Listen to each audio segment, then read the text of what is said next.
네, 제가 학생들 발표 10분씩 하고 제가 15분 하게 돼가지고요. 우선은 제가 새롭게 이제 국내에서 이제 순환조정층 연소로 해서 기존의 공기를 사용하는 것에 이제 옥시 해가지고 순산소 연소하는 체제로 처음으로 이제 연구가 진행되는 과제가 작년부터 시작되었습니다. 그 중에 제가 맡은 토픽이 여기 보시다시피 옥시, 그러니까 순산소 순환조정층 연소 내에서의 탈항이 어떻게 이루어질 것이냐에 대한 연구를 시작하게 되었습니다. 그래서 저는 반갑고요. 저희가 이제 화공학회이기 때문에 유동층 연소 조금 잘 모르는 분들이 있을 것 같아서 간략하게 말씀드리겠습니다. 여기 보시다시피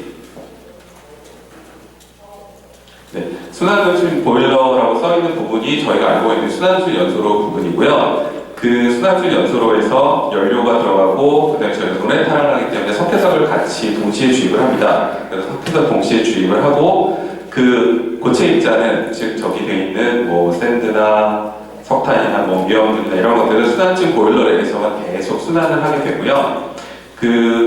연소 반응이 일어나면 CO2가 나옵니다. CO2가 후선 공정으로 쭉 가서 백가스에서 리서큘레이션 돼가지고 기존에 처음에 인풋으로 들어가는 저희 일반적인 에어 대신에 순산소와 CO2가 들어가는 공정입니다. 자, 그럼 이렇게 되는 공정의 목표는 순산소는 사실은 저희가 CO2 저감하는 방법들 중에 제일 비용이 많이 드는 부분이 사실은 연소로에서 보면 공기 중에 N2하고 CO2 분리가 굉장히 어렵기 때문에 그렇게 하지 말고 처음부터 탄소만 집어넣고 100% CO2 나가는 스트림을 만들자라는 게 이제 순산소 보일러의 목적입니다. 그래서 마지막 단계에 있는 CPU가 결국 CO2를 압축해서 지중 저장을 하든 저희가 하는 프로세스로 되어 있습니다. 그럼 이렇게 바뀜으로써 기존에 이제 우리가 알고 있는 순환조정층 보일러의 탈항이 어떻게 바뀌냐면요. 요거는 이제 일반적으로 공기 탈항입니다. 탈항이 순환조정층 보일러 내에서는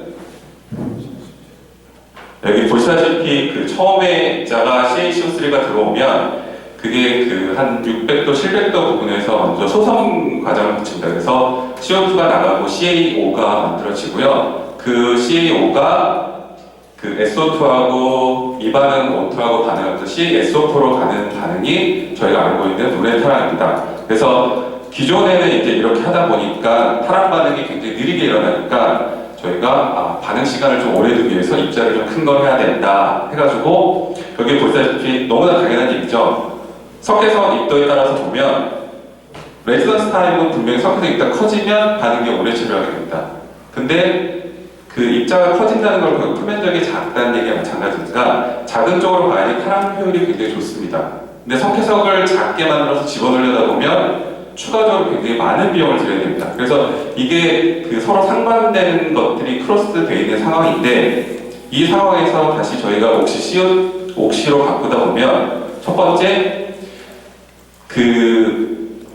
CO2를 리서큘레이션 시키다 보니까 기존의 석탄에 나온 SO2가 축적이 되게 됩니다. 그래서 기존에 알고 있는 석탄의 설퍼 함량에 따른 SO2보다 굉장히 고농도의 SO2가 만들어질 확률이 높고요. 그 다음에 두 번째가 이 표는 지금 CaCO3하고 CaO하고의 평형입니다. 그래서 이 표를 보시면 저희가 보는 이게 안 보이는 것 같습니다.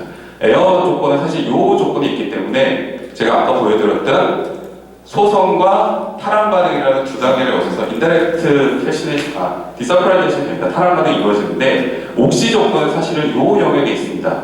그래서 이 영역에 있기 때문에 CaCO3가 CaO로 가지 않고 바로 SO2하고 반응해서 CaSO4로 되는 다이렉트 설페이션 반응이 일어난다고 지금 보고가 되어 있습니다. 그래서 저희도 처음에는 논에탄랑 당연히 되겠지 했는데 이 반응이 안 일어나니까 실제로 그러면 이 단계에서 과연 우리가 탈항을 어떻게 할 것이냐 이 반응과 그 다음에 세 번째가 처음에 보여드렸던 순환조정층 보일러 쪽으로 다시 돌아가 보면 여기서 이제 저희가 O2를 집어내면 O2 조건에 따라서 O2가 존재하는데 이 백패스 라인 쪽에서는 거의 다 CO2만 존재하는 영역입니다. 그럼 이 영역에서는 일부 Ca로 되었던 반응들이 다시 리카보네이션 반응이 일어납니다. 근데 리카보네이션 반응이 일어나면 입자들이 룹시나 이런 데 쪽에서 어그로레이션 돼가지고 입자 입자들이 커져서 유동층을 저해하는 현상들이 일부 발표가 되고 있습니다. 그래서 저희가 생각하지 않았던 문제들이 굉장히 많이 나와서 이것들을 과연 어떻게 옥시로 봤을 때 우리가 타락을 해결할 것이냐. 특히 문제는 기존의 에어에서 SO2 나가는 온도가 50ppm인데 CPU를 돌리기 위해서는 굉장히 낮은 수ppm 단위로까지 SO2 농도를 낮춰야 되고 동시에 수분이 100% CPU에 들어가면 안 됩니다. 그 SO2하고 수분이 들어가면 확산이 바로 되기 때문에 CPU에도 굉장한 문제가 발생하기 때문에 수분도 거의 다 잡아야 된다는 그런 어려움이 있습니다. 그래서 저희 목적은 첫 번째가 당연히 그 옥시하고 일반적인 CFB에서 이제 그 타락 반응이 어떻게 일어나는지, 즉 인다이렉트하고 다이렉트가 두 가지 비교하는 게 있고요. 그 다음에 그 CaO가 캘시네이션 되는 거랑 다시 이제 CaCO2, 그러니까 리카보네이션 반응이라는 에서의 키네틱이나 그런 현상들이 어떻게 일어나는지 당연히 확인해야 될 것 같고요. 그 다음에 이런 것들을 통해서 결국 우리가 직접 타락이 어떻게 옥시에서 일어나는지 이 세 가지를 연구해야 된다고 목표를 잡았습니다. 그래서 기존의 연구들을 쫙 찾아보니까 저희가 논의 타락은 너무 연구가 많이 되어 있기 때문에 사실은 뭐 현재도 굉장히 많이 널리 쓰이고 있고 문제가 없는 걸로 되어 있는데 다이렉트 설페이션 쪽은 보면 TG에서 한 결과는 굉장히 효율이 좋습니다. 근데 여기 빠뜨린 것 중에 하나가 실제로 그럼 옥시 CFB 돌린 결과가 있는지 찾아보니까 몇 가지가 있는데 상충되는 결과가 두 가지가 나오더라고요. 하나는 다이렉트 설페이션도 괜찮다 하는 논문이 그 유럽 쪽에 있는 스페인 쪽 연구팀에서 선발났고요. 캐나다 이쪽에서는 굉장히 효율이 나쁘다라는 연구가 서로 발표됐습니다. 그래서 아직까지는 다이렉트 설페이션이 과연 순산소 CFB에서 어떻게 일어나는지에 대한 정확한 그 현상에 대해서 아주 명쾌한 답이 나오지 않는 상황입니다. 그래서 저희가 하는 연구는 우선은 키네틱 연구를 하기 때문에 TJ 시스템에서 일반적인 타락받는 조건에서 지금 현재 실험을 진행하고 있습니다. 네, 그리고 저희가 처음에 잡은 석회석 실험은 요 위에 세 가지는 현재 국내에서 상용에서 쓰이는 석회석입니다.